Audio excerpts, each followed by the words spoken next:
I'ma tell you this one time. Boy, I want you to be Troy, I was like, I know that name. Welcome, Troy. Can I lay with you outside? Can I touch your lips with mine? Cause I need you now. Don't wanna leave, I just wanna be here by your Just joined us. We are in webinar mode, so feel free to add your name to the chat. Tell us where you are or where you're from, and then drop your LinkedIn profile in the chat so we all can connect.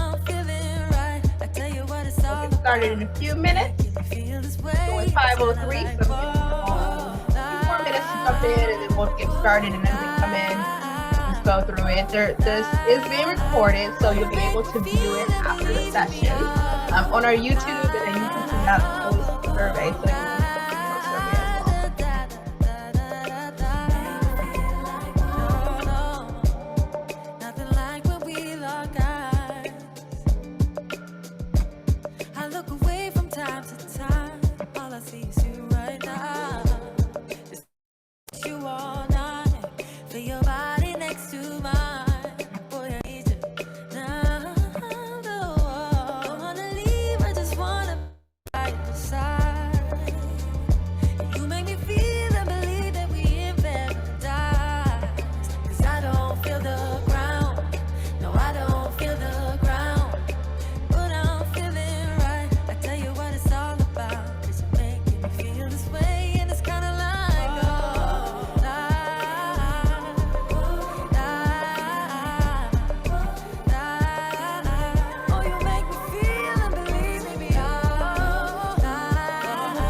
So you can gotta finish the song off.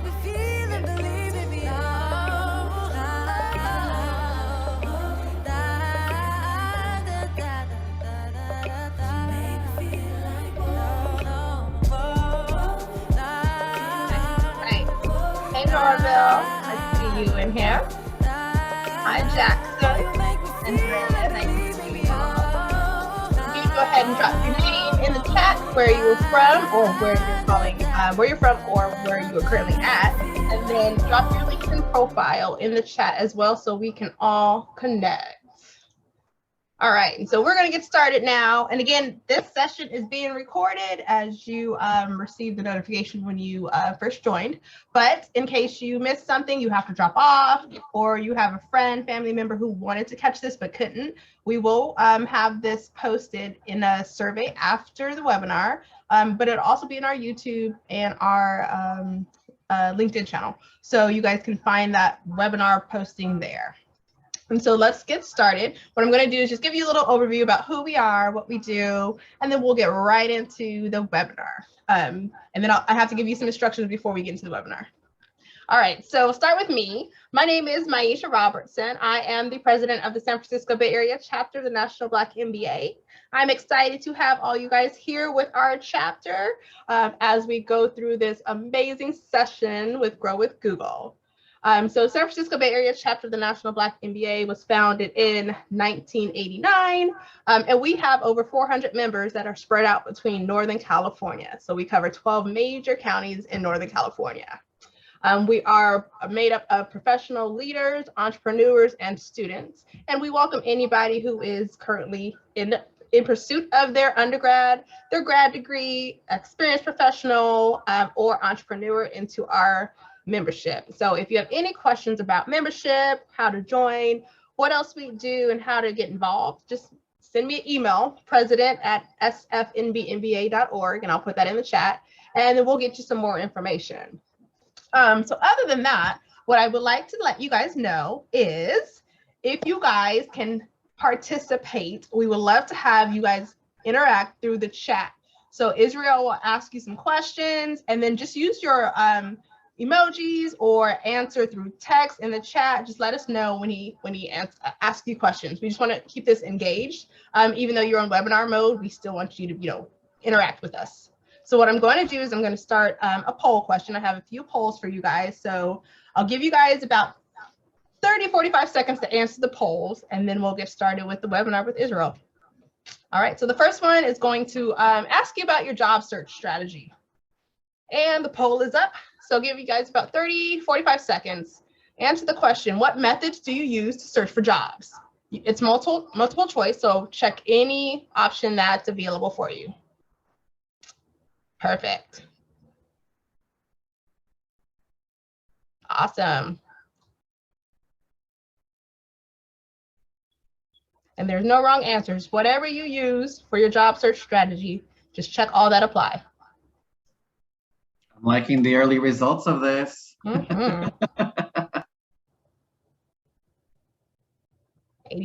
over there with the online job boards. Hopefully it was all the people that attended our last webinar. I know. That's what I'm hoping too. All right, we're going to switch over. So the next one, let's see. Can we share those results? Do you mind sharing those results so that people can see? You ready? Yep. It should pop up. And so there we go. So 79% of everybody in the room right now uses online job boards or search engines to look for jobs. Following that, we have social networking sites like LinkedIn, 71%. And then network, ooh, I like this one. Networking word of mouth, 57%. Love it. It's good information. Nobody uses newspapers anymore. It says 0%. Okay. Good stuff. All right, next one. So if you were in our last session, we talked about Google search tools. And so my question is, how familiar are you with Google search tools in relation to a job search? So pulling that poll up now, and if you're not familiar, it's totally okay. You just have to watch the last webinar.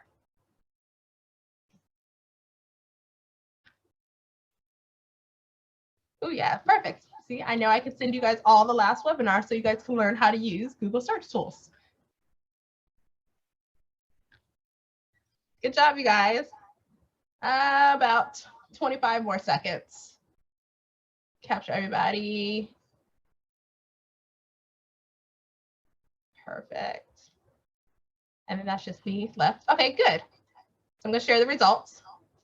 So we have 38% of everybody in the room not familiar at all, which I said that's okay. We had people on the call last time who weren't familiar at all, and they learned a whole bunch of stuff, including myself, about how to use Google for job search. So we will share that link from the last workshop so you guys can learn how to use Google for job searching, okay?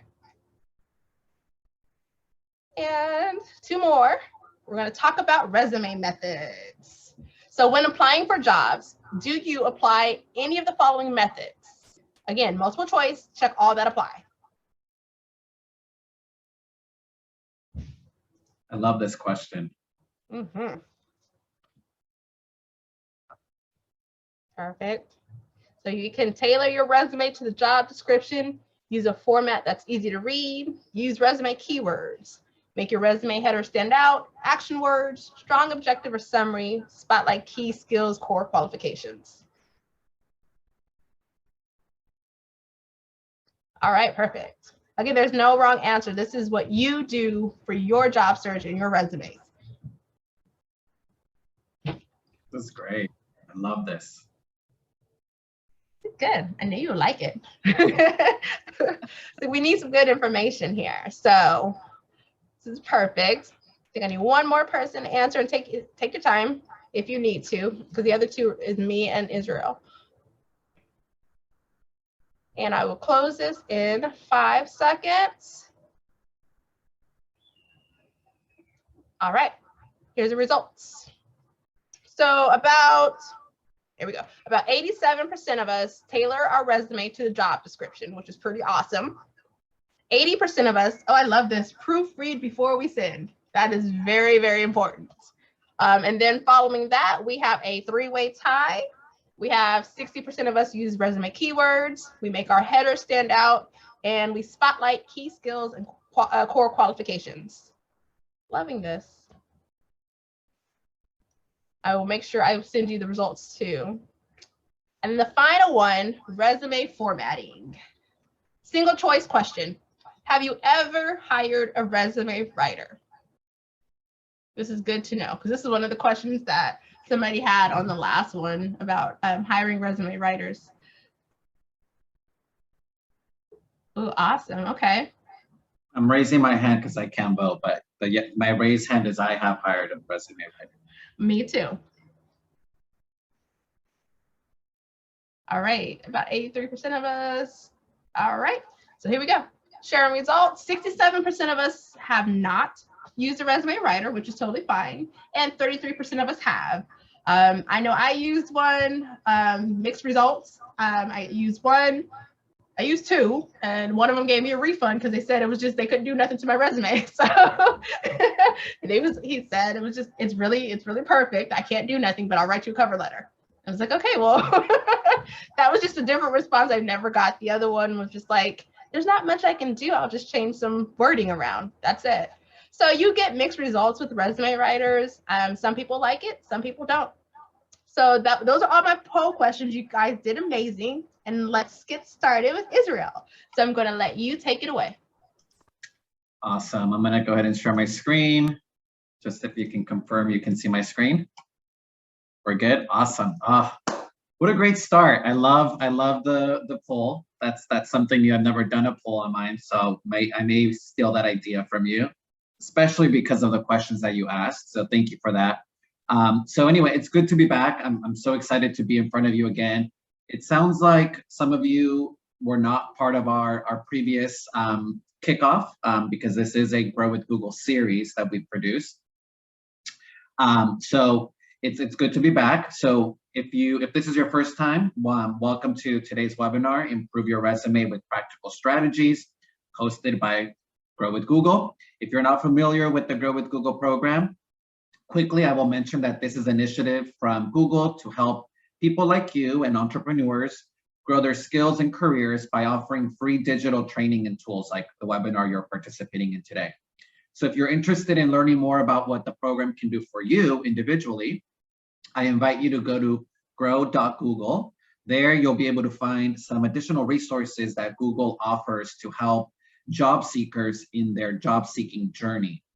So if you're interested in also adding skills to your resume, I would encourage you to go there because Google offers things like a Google Ads certification, keyword certification. There's all sorts of other certifications that Google offers. So if you are in between jobs, you'll hear me mention this later.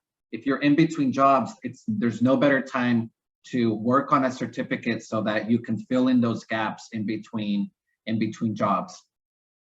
So we want this, as Maisha mentioned, we want this to be as engaging as possible. So we want you to take advantage of not only the chat feature, which we're already using, but also the Q&A section. So as I speak or bring something up, if you have a question around it, go ahead and use the Q&A section.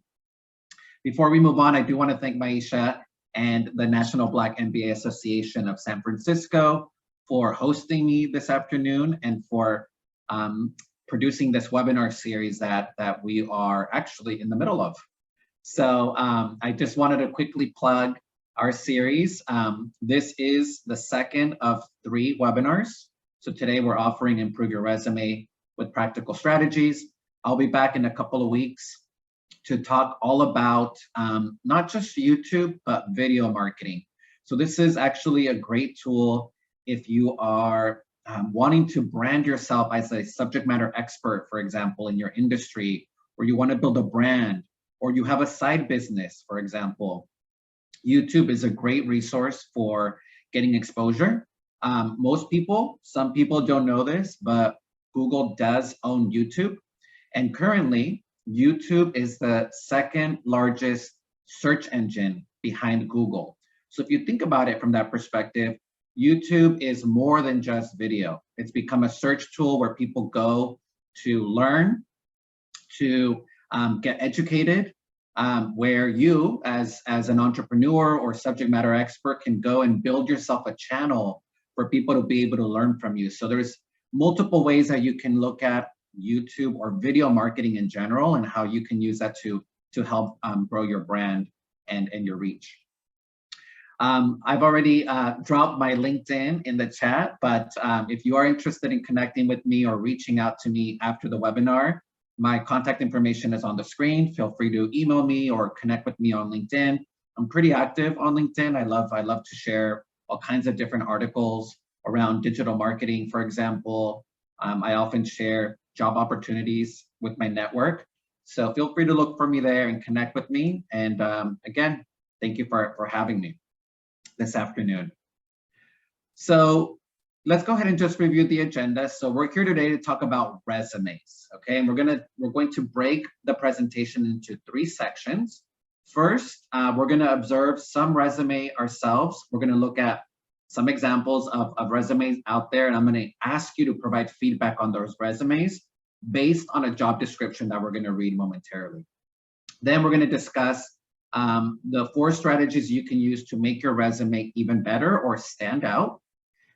In fact, some of the 4 strategies that we're going to talk about, Maisha did cover in the poll, I'm sorry. So I can already tell that some of you are already implementing some of these strategies, which is good, but there may be some strategies in here that are going to be new to you. And then at the end of the session, you'll have a checklist of resume strategies that you can then apply to make your resume more attractive to hiring managers. And that's the key, hiring managers, because okay, I'm gonna go ahead and ask you in the chat this question, which is, how much time on average do you think an employer or hiring manager spends looking at a resume? So just off the top of your head, what comes to mind? How much time do you think a hiring manager spends on a resume? Troy, right off the bat, 7 seconds. Vivian, 3 minutes. Luis, 15 seconds. Okay, keep going. 5 minutes. Amaka, you're very generous. Andrea says 3 minutes, 30 seconds. Okay, I'm not going to torture you anymore. So the reality is that most people, hiring managers specifically, spend about 6 to 10 seconds per resume. It's wild, right? Because we spend so much time, energy, we pour our heart into these resumes, right? And they're just like, they go right through.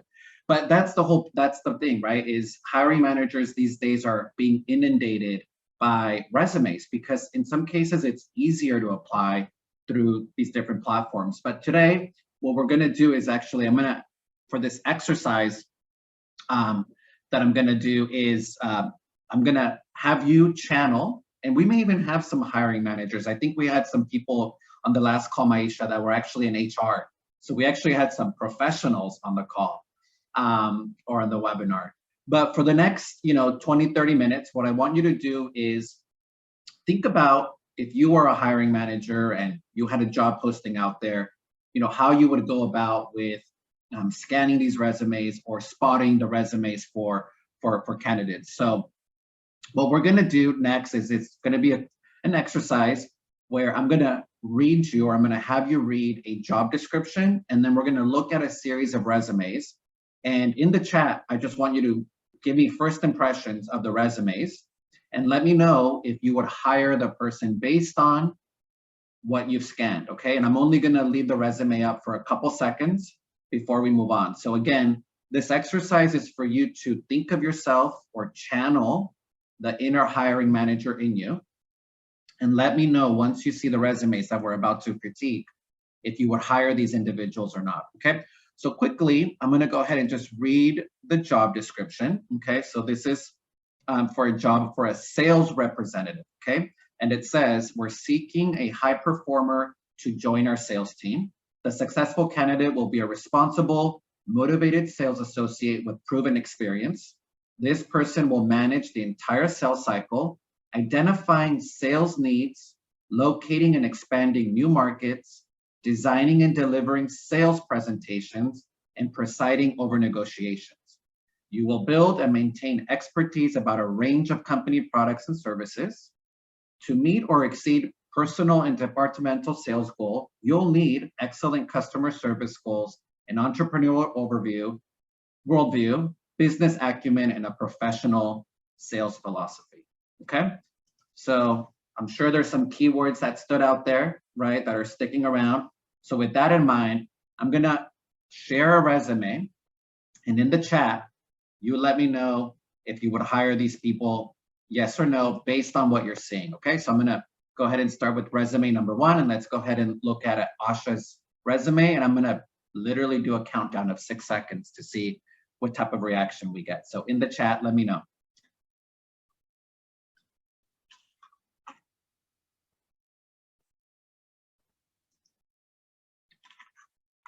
Wow, already, I love it. Okay, we're seeing it, we're seeing no's, we're seeing no's. Okay, all right.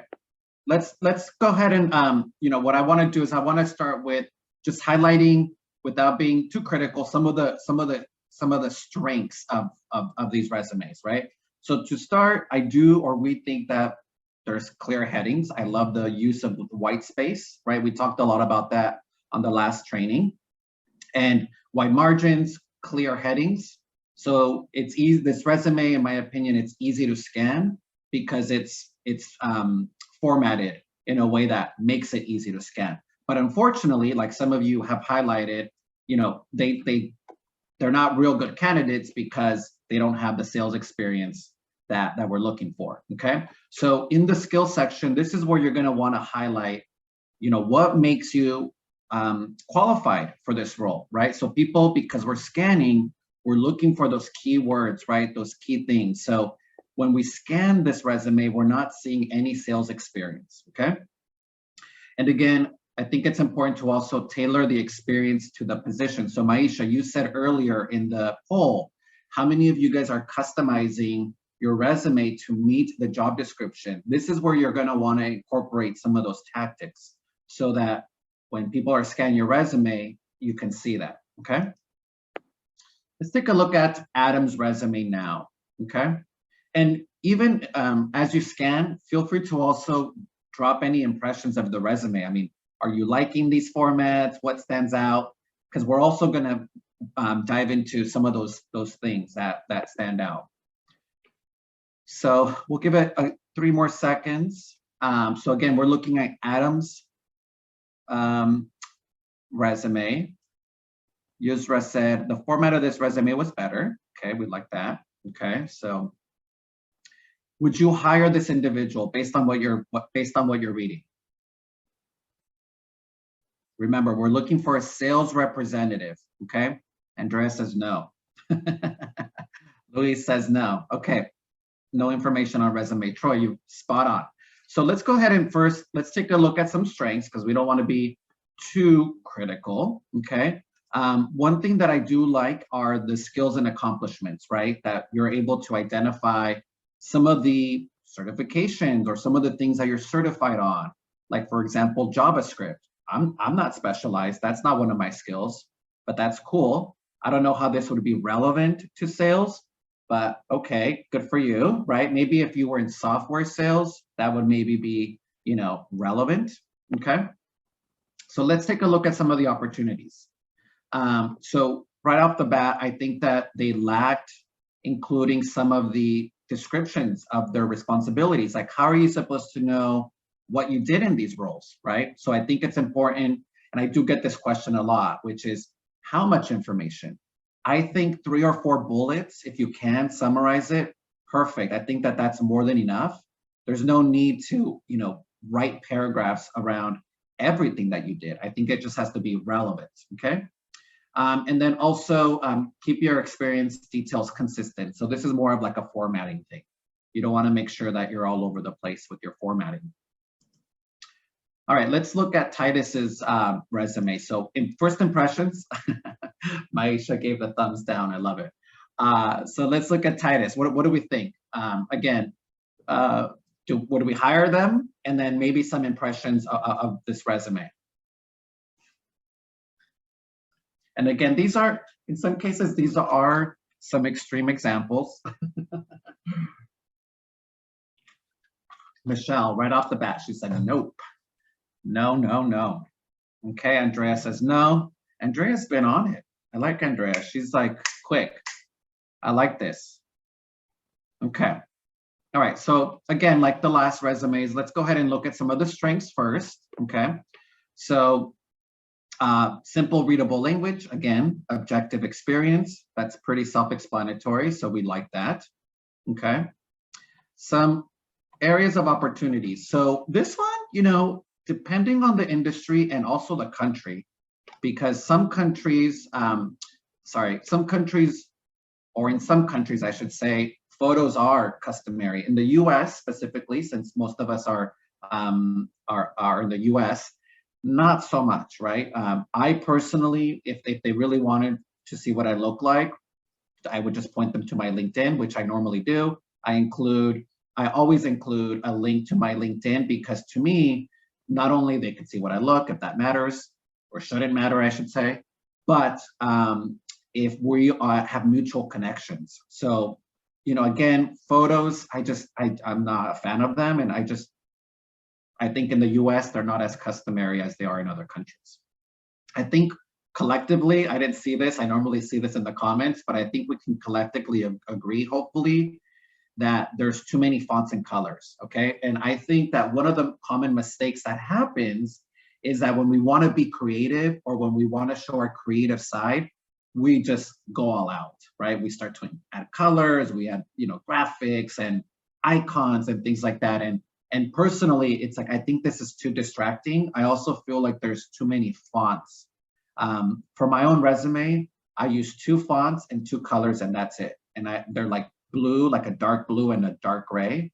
And then my fonts are all like Arial, Calibri. They're all fonts that are, you know, you can read digitally, okay? In the past, for example, when it was customary to bring in like a printed resume with you, it was no doubt we would say use Times New Roman because that's a font that prints well, right? I feel like because most resumes are either going to be seen digitally, stick to some of those like web-friendly fonts like Arial, Calibri. I just think like this, for example, is just way too hard to read and there's just too many fonts, okay? So we saw this in the, also it was called out in the poll with the typos. And one of the key things that I said in my previous presentation is that you should definitely have 1 or 2 proofreaders on your team that are gonna help you proofread your resume before you send out, okay? Because unfortunately, you can't take back typos, okay? You can always apologize for ugly fonts, but you can't apologize for typos. All right? All right, let's go with Jason. What do we think? First impressions, would we hire him? Remember, we're still scanning for that sales role.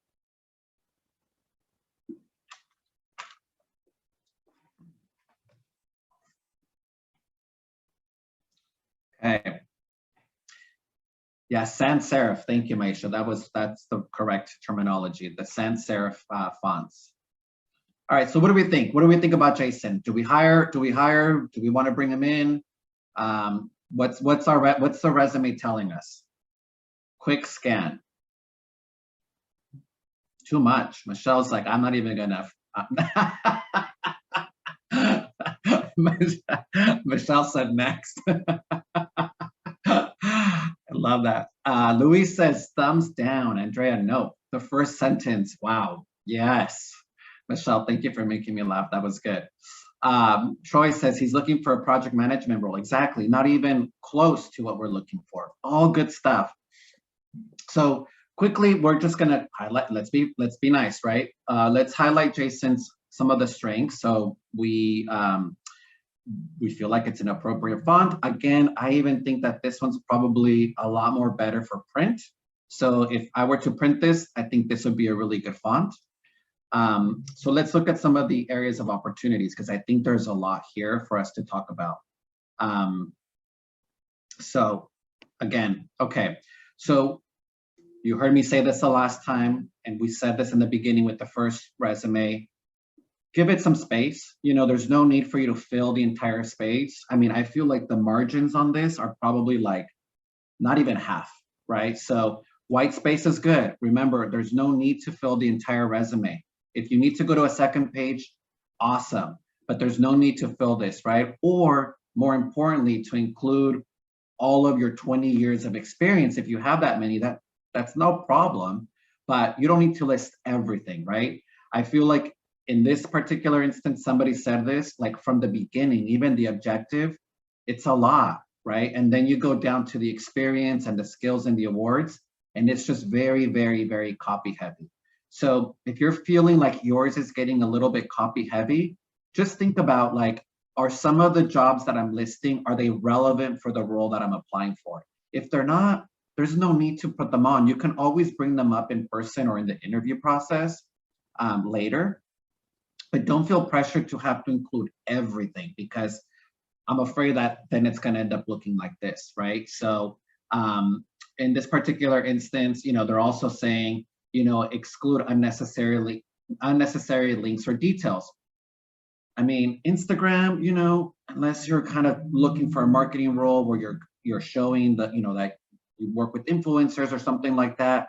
Outside of that, personally, I don't share Instagram unless it's like a business one, then fine, no worries there. But yeah, so again, I think we all kind of can collectively agree that this was just too much. Okay, and I think this is the last one. So let's go ahead and give Liana some feedback. I'm gonna just spend 5 seconds here so that way we can move on. So would we hire Liana?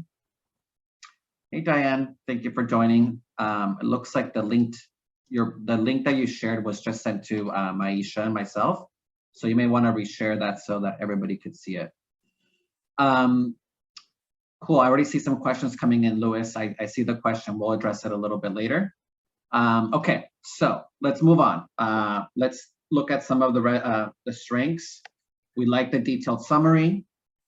We like that they're providing specific examples and measurable details, which we're going to talk a little bit about later. So this we like. Okay, these are all positive things. Some resume opportunities. Again, choose a clear and legible font. I agree. This is just hard to read. And then this is interesting. This is a common question that I get is what happens when you have a promotion within the same company. So in this particular instance, they've separated the two. I would actually encourage you to combine them. Okay, so there's no need for you to combine or separate two different positions with the same company. You can include them within, okay? So that's just one way to clean this resume up a little bit. All right, so lessons learned from this exercise. Hopefully you found this helpful. I know in some cases these are extreme examples, but you'd be surprised with the resumes that are out there. So first and foremost, some of the mistakes that we saw was not enough space or not enough information, crowded or hard to understand, distracting text or fonts, and then typos, okay? Here we go. All right. So let's go ahead and just get into the meat of this and the 4 strategies to improve your resume. Some of these we've already touched base on, but we'll go ahead and just revisit them. So let's start with number 1, which is choosing a professional format, okay?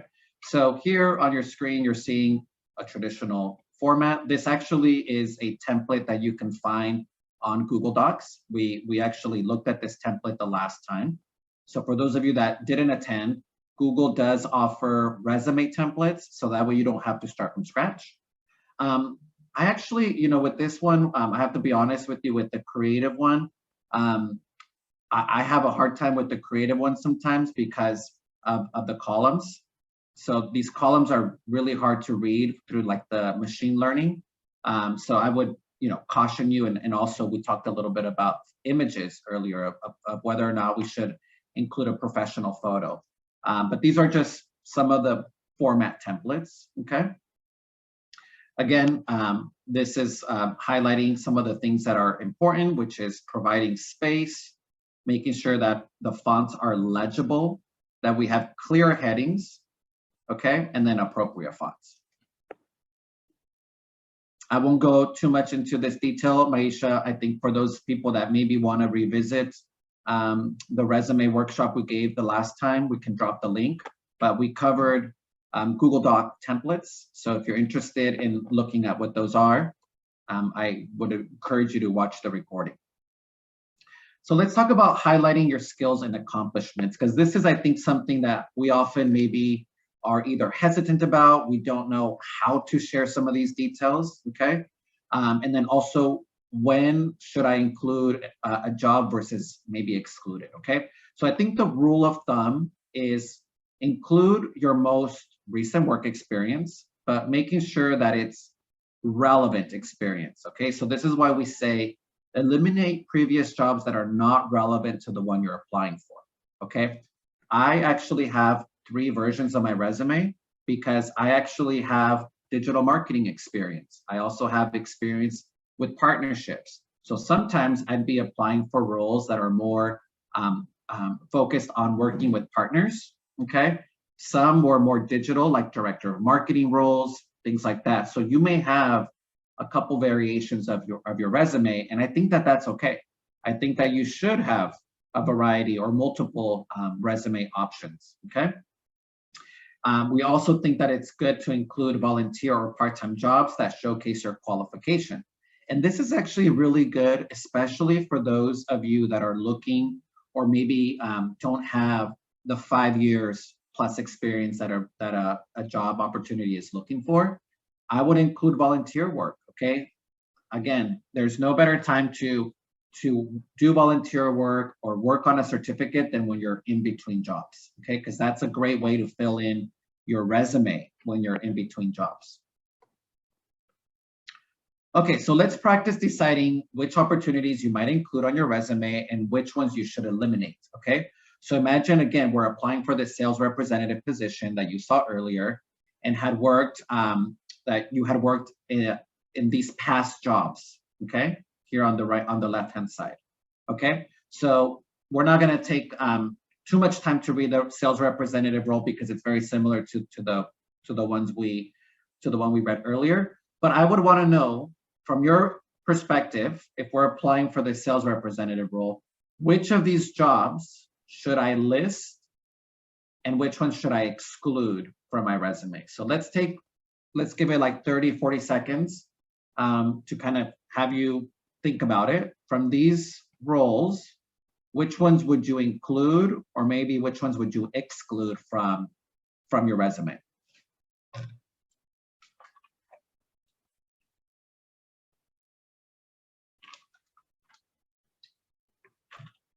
Okay.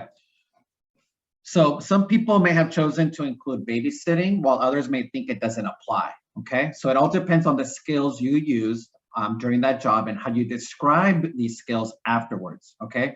So if you decide not to include some of the jobs or experience you've had, you can save them to mention them again in your interview. So there's nothing wrong with mentioning them later. The point of this exercise is to show you that you can choose to exclude or exclude any of the jobs depending on your situation. What is key, though, is how you describe the job and what skills you gained during that time period. So if you had a hard time with that exercise, let's just quickly take a look at some of the things that we would highlight from each of these roles. And again, remember, when I first started, I used to work at a grocery store during my college. I was a waiter. I worked multiple jobs, and I was always very, embarrassed is not the word. I just didn't think that it was relevant, and I had a really hard time, including these jobs in my resume because I just didn't think they were relevant.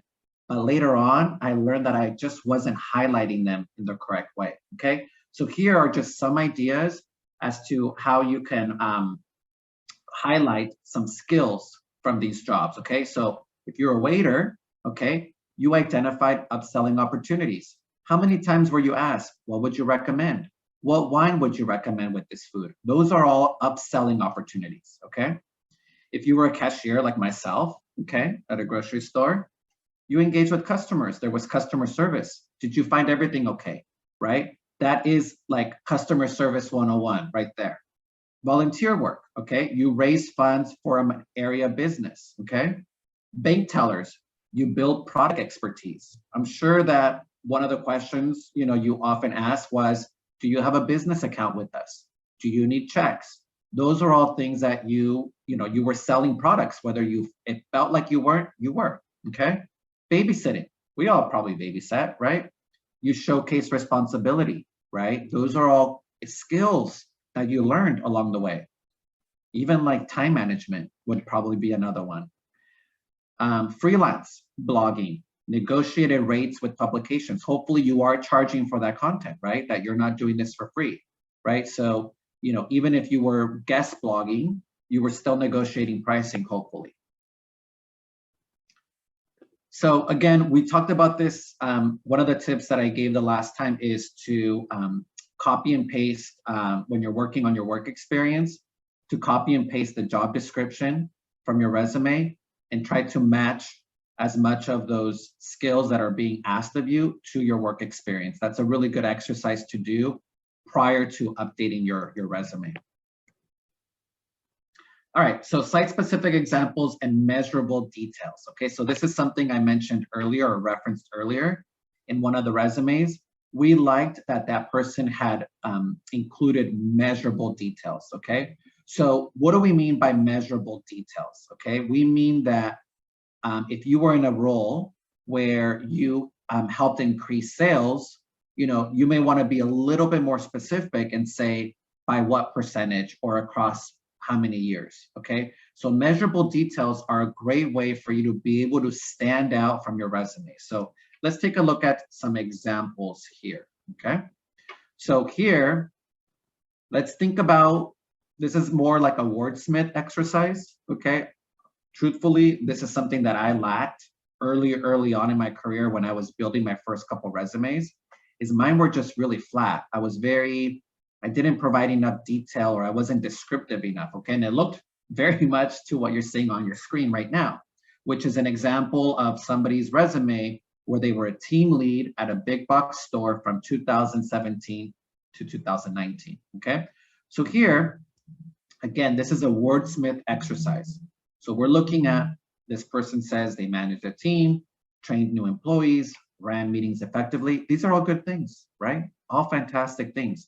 However, look at what a little bit of wordsmithing can do to your resume. And this is where what we say when you should include measurable results.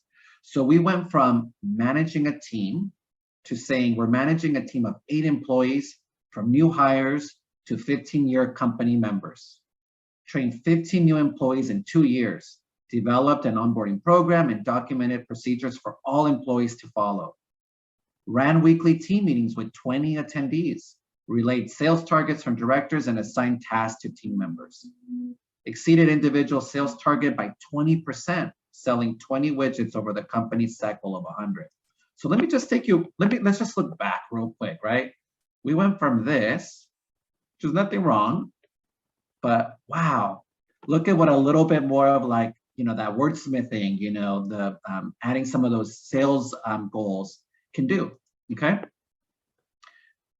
Here's one for volunteer, right? We may all be struggling with what we can get out of a volunteer opportunity, okay? So this person worked at a homeless shelter from 2011. So just, let's say 6 months, it looks like. Served meals to shelter residents, organized holiday events. Now let's take a look at what a couple of numbers can do. Served meals to over 200 shelter residents every other week for 6 months. Worked with co-director Janice Murray, great way to name plug, I love this, to coordinate the shelter holiday party, obtained $2,000 from local businesses to fund the party, and prepared over 200 pounds of fresh food donations. I mean, I hope you're seeing that what it can do for you to start to include some of these measurable results into your resume, okay? Again, it's just some wordsmithing, and sometimes that's what I struggle with, but this is where you can get your friends to help you maybe, add some oomph to that resume of yours, okay? So last but not least, tailoring your resume to the job description. And this is so critical for so many reasons. It was one of the key things that I highlighted in my workshop the last time, is that now, as you saw earlier, people are either scanning your resume for no more than 10 seconds, but also human resources and a lot of larger, especially companies, are relying on AI or machine learning to scan resumes. And so what they're doing is they are looking for those keywords that were in that job description to see if you have some of those things in yours, okay? So it's important. Again, one of the things that I said is I usually copy over from the job description. I copy over the skills, the job description, and I try to match as many of those keywords into my own resume. Again, I have a lot of variations of resume, but I think it is important for you to tailor your resume for that job description. And again, here on your screen, is you're seeing, we're just highlighting some of those keywords or those action words. Maisha, I saw that in the poll question, right? How many of you are adding action words into your resume? You know, these are verbs from the job description that you may want to incorporate, right? So delivering, designing, presiding, expanding, you know, these are all verbs, action verbs that, you know, were in the description and that the machine or that people are scanning those resumes are looking for, okay?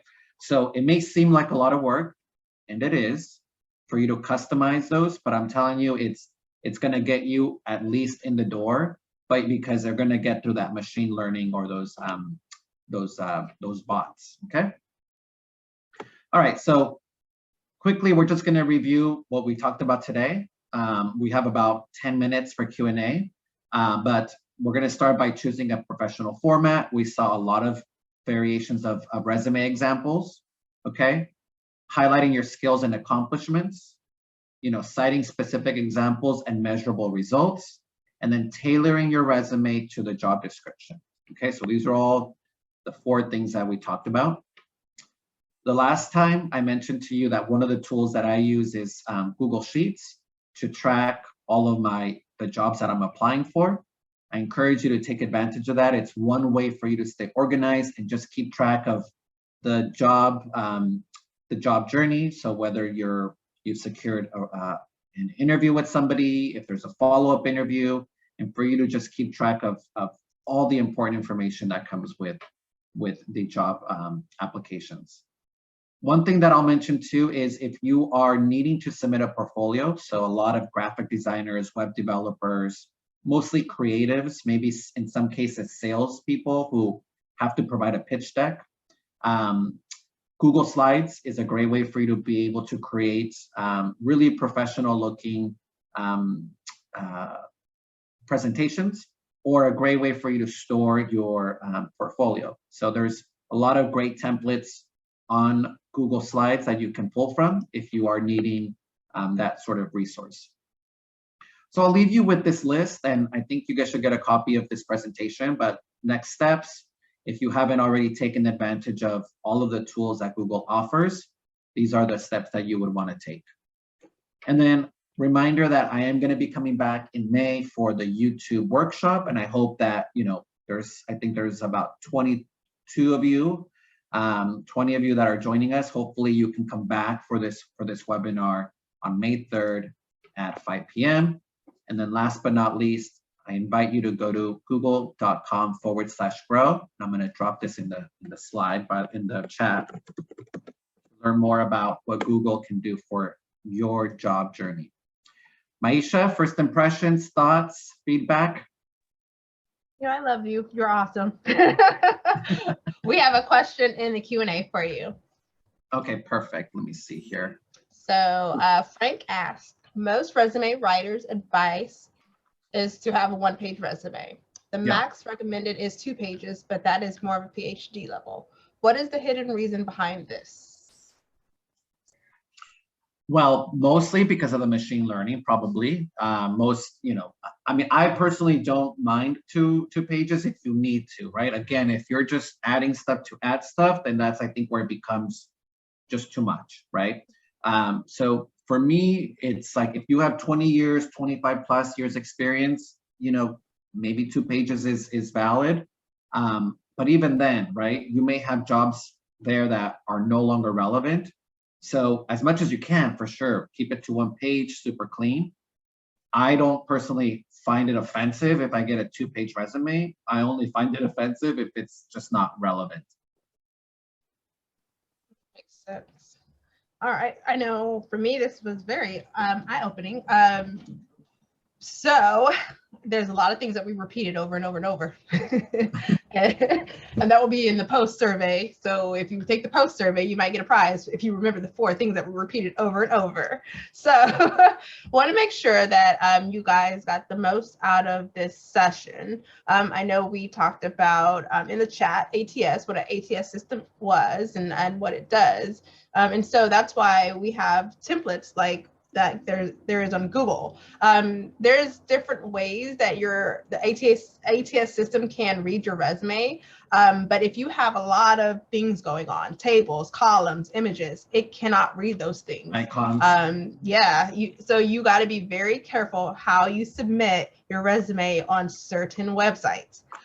There are some examples that I put in the chat, but even the ones in the chat it's not limited to that. So a lot of people like Oracle build their own. So you have to be careful in the company that you apply to. If you need to, ask the recruiter or ask somebody within if they use an ATS system. And that's how you know which resume to submit. So always have multiple versions. It's not a bad idea to have tables, columns, images, icons, but just know which version you're going to use when you're submitting your resume to different websites. Yeah. Probably, and I would just say, just to add, Maisha, real quick, I think if you're applying to like a smaller like small business, a smaller boutique, something like that, I think you don't have to worry so much about that because the chances of them using that is probably less. I mean, they may be using a recruiter sometimes. So like you said, you may want to ask them before. Yeah. And then the other thing is to remember, like always ask the recruiter or somebody inside, find your insider person, do informational interviews if you need to, but the type of format and the format that they like to submit. So some people take PDFs, some people take Google Docs, some people take just regular Microsoft Word documents. You just have to know what you're submitting because not everybody takes everything. And that's the same thing with the website. So just always do your due diligence on the company and how you should submit your resume. Always check to see, the ATS system, if that's there. Use the white space. I'm one of the biggest violators of that rule. And do what Israel said. So I know, like I used to work for government, so I had plenty of positions where I just kept promoting into different departments.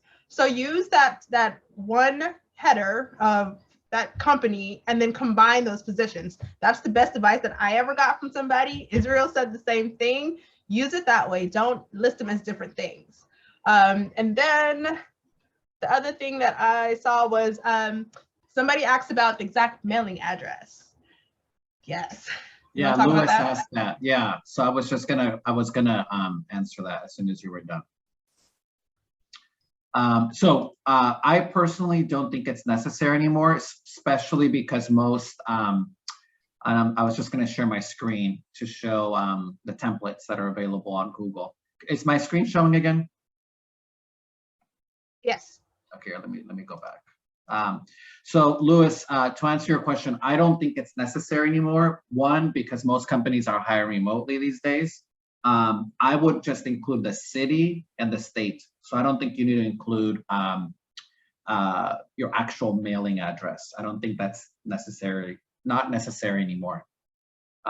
So hopefully that answers your question. So these are the resumes. We covered this the last time, but essentially the benefit to going with the Google Doc resume template is that it's sort of formatted for you. So it kind of takes some of that guessing game of like, like this one, for example, this one, like Louis, to your point, I would probably just get rid of the street and I would just include the city and the state. I wouldn't even include the zip code.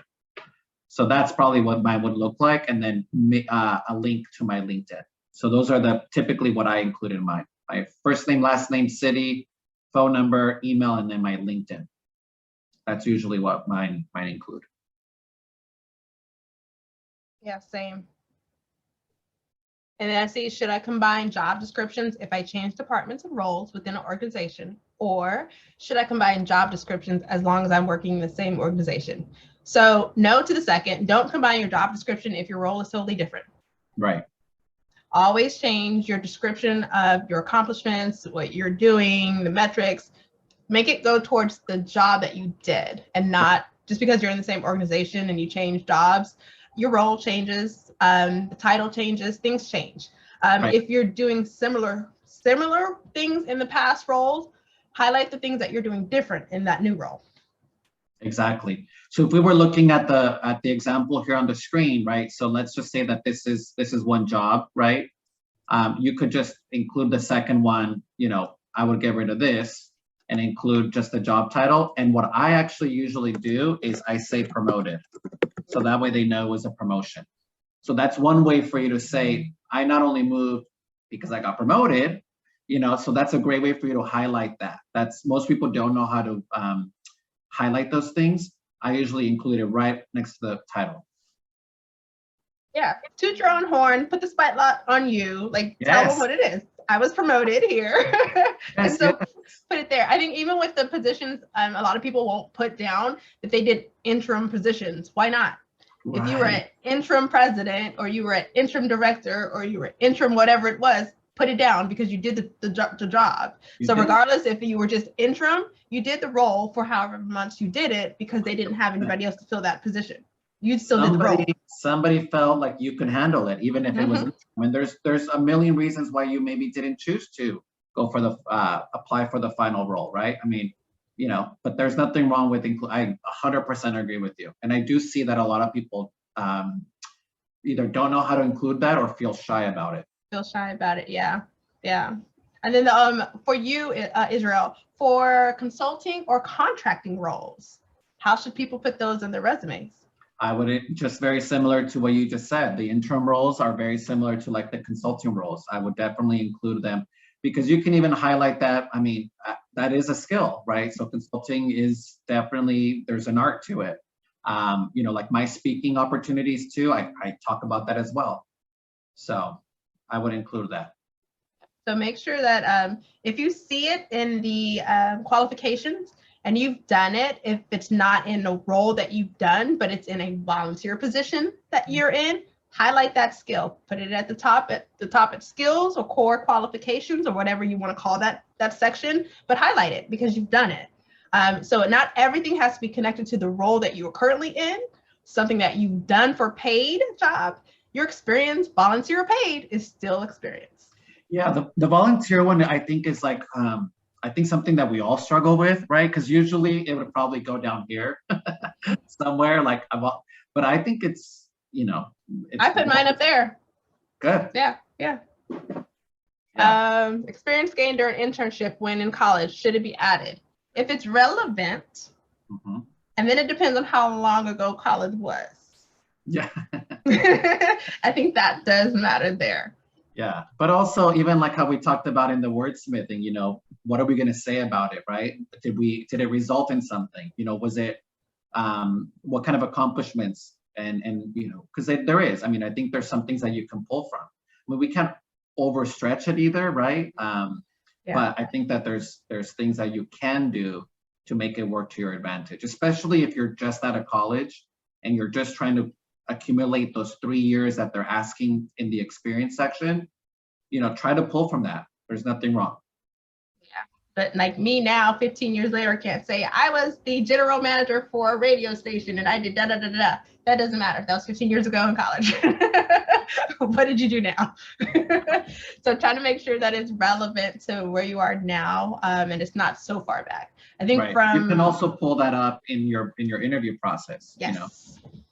Yes, don't anything, and this is one of the things that I do sometimes, and it takes me forever to do a resume because I do this to myself. I write down everything that I do, and it takes me forever to eliminate because I try to separate, like, this is what I could say in the interview, and this is what I can put on the resume. Yeah. But so, Lewis has a question. I want to understand the question. He said, or they say, when filling out an application and also uploading resume, which is reviewed by the hiring manager. I don't know if there's a full question there, or if I understand the question.